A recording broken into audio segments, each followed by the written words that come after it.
សួស្តីអ្នកទាំងអស់គ្នាធ្លាប់ចង់ផ្ញើរូបភាពដែលម្ខាងទៀត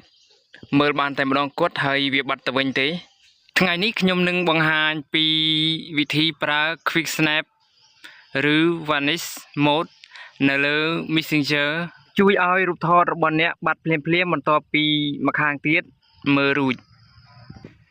យើងមិនបារម្ភពីការផ្ញើរូបភាពដែលកំប្លុកកំប្លែងសម្រាប់ទៅកាន់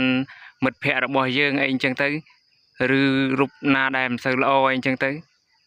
គឺគេអត់អាចផ្ញើទៅកាន់អ្នកដទៃផ្សេងទៀតបានទៀតទេនៅពេលដែលយើងផ្ញើរូបភាពនឹងទៅឲ្យមិនមកខាងទៀតហើយគឺគេមើលបានតែម្ដងគត់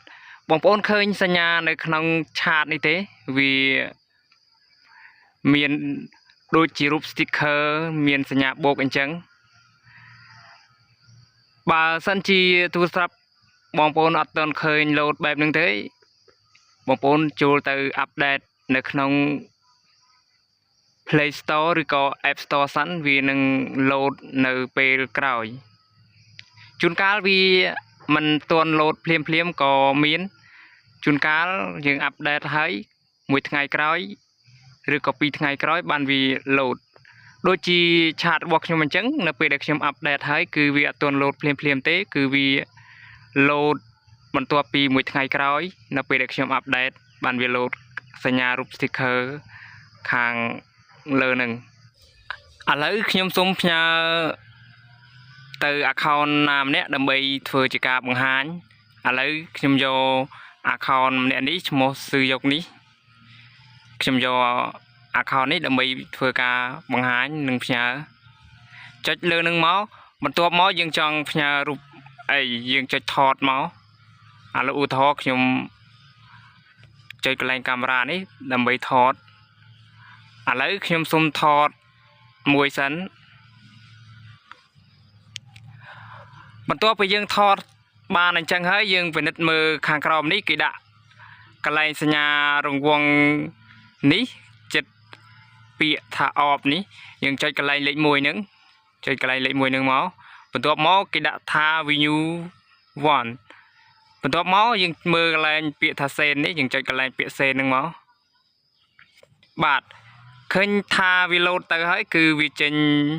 view photo ឥឡូវវាបានមកហើយនៅពេលដែលខ្ញុំយកទូរស័ព្ទមួយទៀតដើម្បីមកបង្ហាញឥឡូវរូបដែលខ្ញុំបានផ្ញើមកហ្នឹងគឺវាលោតមកហើយចង់ដឹងថាតើវាមើលបានម្ដងគត់ដូចដែលខ្ញុំនិយាយឬអត់ឥឡូវយើងចុចចូលមកបន្ទាប់មកគេដាក់ថា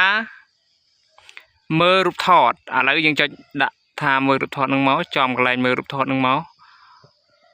បន្ទាប់មកគេដាក់ថាមើលម្ដងមានន័យថាមើលបានតែម្ដងទេគេដាក់ថាមើលម្ដង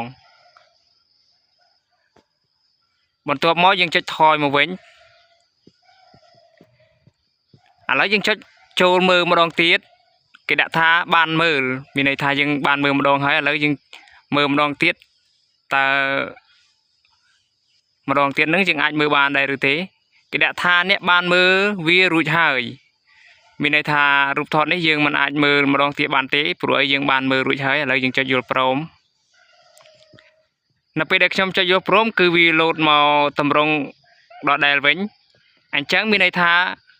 គឺយើងអាចមើលបានម្ដងទៀតទេហើយមួយទៀតគឺនៅពេលដែលគេមើលគេអាច screenshot យករូបថតនឹងបានទេឬក៏ download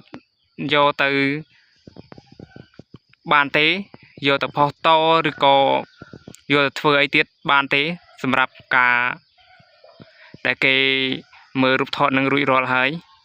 វីដេអូដែលខ្ញុំមកបង្ហាញនេះគឺមានតែប៉ុណ្្នឹងទេសម្រាប់កំហុសខុសឆ្គងនៅខ្ញុំនិយាយទៅរ៉ារ៉ាអ៊ូលមិនសូវបានក្បោះក្បាយត្រង់ចំណុចណាសូមអធិស្ឋានអរគុណនិងសូមជម្រាបលាជួបគ្នានៅវីដេអូក្រោយទៀតកុំភ្លេចជួយចុច like និង subscribe